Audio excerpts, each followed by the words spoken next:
Now, you mentioned that olive tree is sacred even in the Jewish faith. And we just want to highlight that olive tree is so sacred that we have a verse. I mean, it's mentioned in the Quran, in Surah An-Nur, verse number 25 to 35. Allah is the light of the heavens and the earth. His light is like a niche in which there is a lamp. The lamp is in a crystal. Crystal is like a shining star, lit from the oil of blessed olive tree. So we see how much olive tree means to the people of the region especially. Let me just take you to the destruction of olive trees. You mentioned that the number of trees that are destroyed, and you mentioned that heavy machinery is used for this, for example, JCB and Caterpillar. And this brings me to the topic of BDS, right? How important it is for us to be aware of BDS and how these machines claim to build lives one side of the world and easily and casually destroy lives in another part.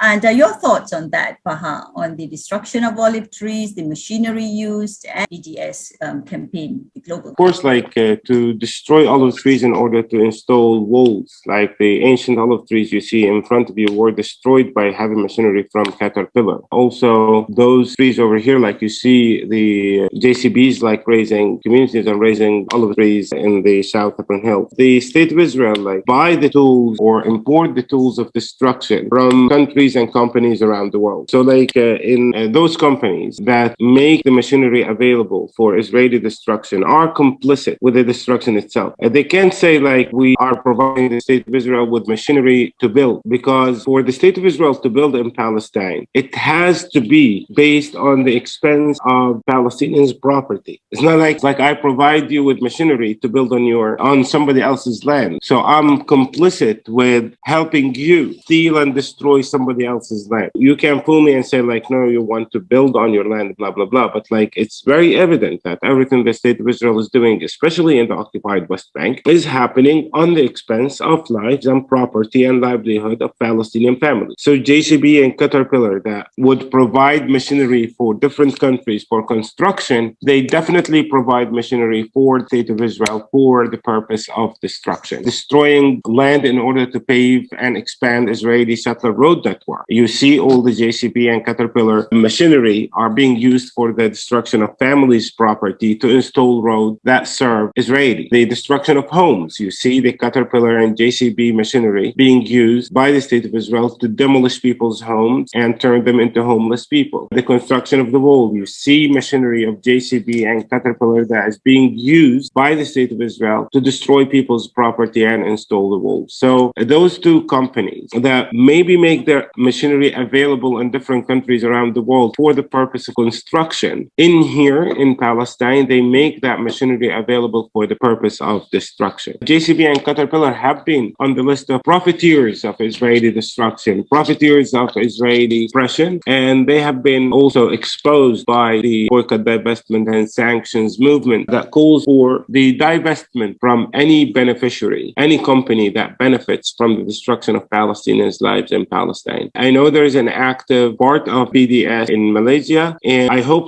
you help us also with the exposure of those companies and their destructive role on Palestinians and Palestinians' lives. Thanks for that, Baha. Yes, and just for the benefit of the audience, right? BDS is a global movement. It's a growing momentum, and it was started by Palestinian civil societies itself in the West Bank more than 10 years ago. And it is today a force to be reckoned with. And I urge everyone here, everyone tuning in, to read up more on BDS and see how we can contribute toward this global momentum of isolating Israel for its racist, apartheid, and oppressive policy on the Palestinians for close to 7 decades now.